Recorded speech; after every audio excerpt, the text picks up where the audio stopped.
Good evening, friends. This side Rahul Magan here is a Group Chief Executive Officer at Treasury Consulting and also a venture capitalist. Now, standing today, we are going to be discussing a pretty important topic about the definition of an estimate. An estimate is a pretty useful word which we have in the lives of all finance people. A person who is FP&A, who is BFC, FP&A stands for financial planning and analysis, BFC stands for business finance, and alongside treasury, income tax, consolidation, revenue and all, everyone throughout the life continue to use the word estimate. While in a corporate parlance, estimate matters a lot, because if you estimate something, just like take an example, like I from IT industry, predominantly spend a lot of time in the IT. If you estimate like a tax department in a company, estimate ETR, effective tax rate. So you do not have much leverage to go here and there until a big outlier happened which was never been envisaged. It could be a very big outlier from a deferred tax angle or maybe deferred liability angle, but that's a different thing. We are not here discussing that. When we talk from a corporate angle, we still understand that not all corporates like Google, Facebook and maybe Microsoft and all, they have all kind of leverages, the data analytics technique, the big bandwidth, the high cost people and a good talent and a good brain. We understand and appreciate that. So estimate error happens, understand. When we talk about the estimate from these big boys, now in banking, big boys means Goldman, JP, Citi, Standard Chartered and all, while in the institution side, the big boys means the OECD, the International Monetary Fund, the World Bank and all these. When we talk from estimate from these big boy angles, then we need to be very serious actually, because they have everything. IMF, I doubt they have more than 100 Bloomberg connections. They would have more than 50 Reuters, maybe more than 50, maybe 100 Reuters. They would have a huge research team. They having access to almost every data of the globe, every data.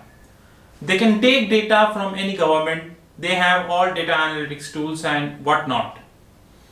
Irrespective of all these things, what actually happens that the estimates missed like this. Like this. You know, in cricket parlance, this is known as the pitch misreading, which is known as the pitch misreading. When we talk about the Indian growth rate, the estimates being given earlier, now what they are given is exactly opposite to each other. Now, in a recent credit policy meeting, the MPC by Reserve Bank of India, they reduced the RBI reduced the growth rate to India to 6.1%. Hey, tell me one thing, right? You was growing at 8%. Where is that impact? And now all of a sudden you reduced to 6.1% from 6.9%. Is it so many defaults and everything is having an impact of only 8 basis point, only 0.8, 80 basis point, which is 6.9 minus 6.1. That's it. Not more than that. Only have 0.8% impact, 80 basis point. That's it, nothing. Now, if I look at this data said that the World Bank slashed the economic forecast for India to 6% from a current fiscal, for the current fiscal form is April projections of 7.5%. Citing a broad-based and severe cyclical slowdown. I don't know how come World Bank get to know that it's a cyclical slowdown.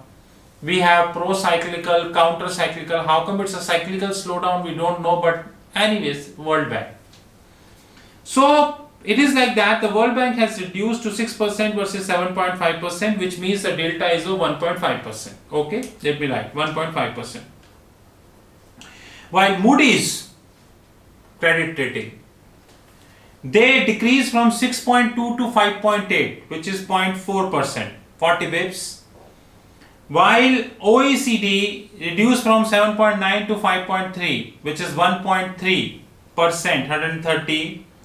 While World Bank 7.5 to 6, 1.5%. While RBI, the most innovative central bank of the globe, 0.8, while India ratings, credit rating, 6.7 to 6.1, which is 60 bips, while Standard and Poor 7.1 to 6.3, which is approximately 0.8, while ADB, Asian Development Bank, 7 to 6.5, which is 1.5%. So if I summarize this, Moody reduced by 40 bips, OECD by 130 bips, World Bank 150, RBI 80, India rating 60, Standard & Poor 80, ADB 1.5. Hey, hold on. Is it everyone referring to a different data? Is it the data with Standard & Poor different than the RBI data? Is it Asian Development Bank data is different than Moody's data? Or Moody's data is different than OECD data? As far as I know that, I'm also running Bloomberg Reuters from the last 13 years, that whatever data we have in Reuters, it is same for everybody. And more or less all the research reports, all the research forums of the globe are using the same statistical models, almost same, plus minus 5%.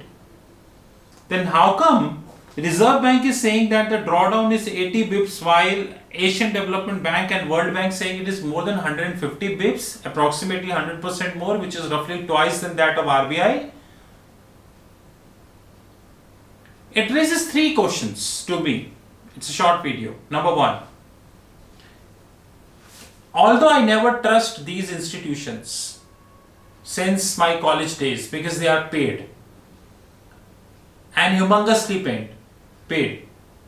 Else, how come that happened that a company like WeWork, 48 billion to 3 billion valuation, how come that happened a country like India who was growing at 8% now is facing a severe jobless scenario? But anyways, is it the different institutions of the world are credible enough to have a thought on their outlook about a relevant economy? Could be India or could be anyone.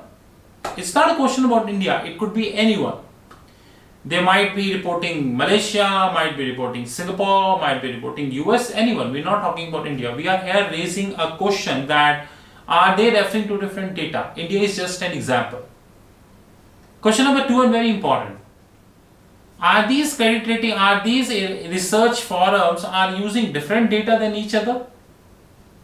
Like at place of RBI you can have MAS, Monetary Authority of Singapore. Are they using different data, and if yes, then why? And if yes, then what is the difference in the data? Is that difference in the data is credible to an extent that the local central bank is say are reducing by 80 bips while Asian Development Bank doing it roughly twice of that? And very importantly, number three, how can they just reduce the the growth from 7.5 to 6% without giving point by point justification in the newspaper? That this was the estimated on these 10 things. And this is current on these 10 things. Out of these 10 things, 7 has changed.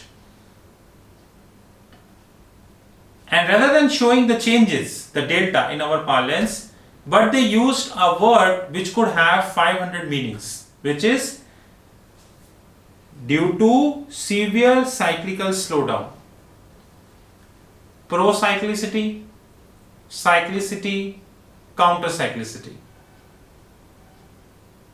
All three would have different meanings to everybody. All three have different meanings in all situations. But terming this as cyclicity is showing that whosoever has computed this growth rate for any country, India is just an example, he is literally an idiot, because this is not cyclicity. So next time when you read the projections from these forums, just think that how accurate are they, and if they're going to amend this at a later stages, is it the drawdown would be more than 1.5%? Just think over it. Remember that the basic premise between the success and the lose is that your ability to question the people with facts. And this is fact. 99% of the people of the globe left with no ability to counter the question to people. They think if World Bank is doing this, it has to be right. If IMF doing, it has to be right. God knows if Standard & Poor, Moody's and anyone doing this, we are not capable to question. And end result what happen, eventually over the period of the time, these forums will make a consensus that no one challenging our data. No one putting a question mark on our data. Henceforth, whatever we publish is the Satyavachan. In English, the meaning of Satyavachan means that it is stamped like this. So whatever we publishing is actually a stamp. So we have all right to do.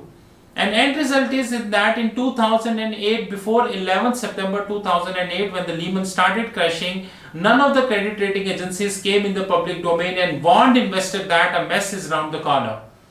And what happened? The investors lost billions of dollars, not billions, trillions of dollars in this financial crash, which is yet to fix, even after 10, 11 years, which is yet to fix. But these credit rating agencies went scot-free like they did nothing. But I know even after this video, many people will continue to have belief on these rating agencies. Many people will continue to have belief on these institutions. Let it be. But we don't bother about the feedback of few people. We know what we are saying because we know that our knowledge level is giving us confidence to challenge these institutions in the public domain. Whether it could be RBI, it could be OECD, it could be MAS, it could be anyone. That doesn't make a big difference to me. With this, thank you very much and have a great time. This is 999 video, and after this we're going to be shooting 1,000 video. We thank you very much for your support, and you know my mobile number, which is +91 and Indian code 9899242978. You know our fixed income platform, www.fixedincome.global. Have a great time and talk soon.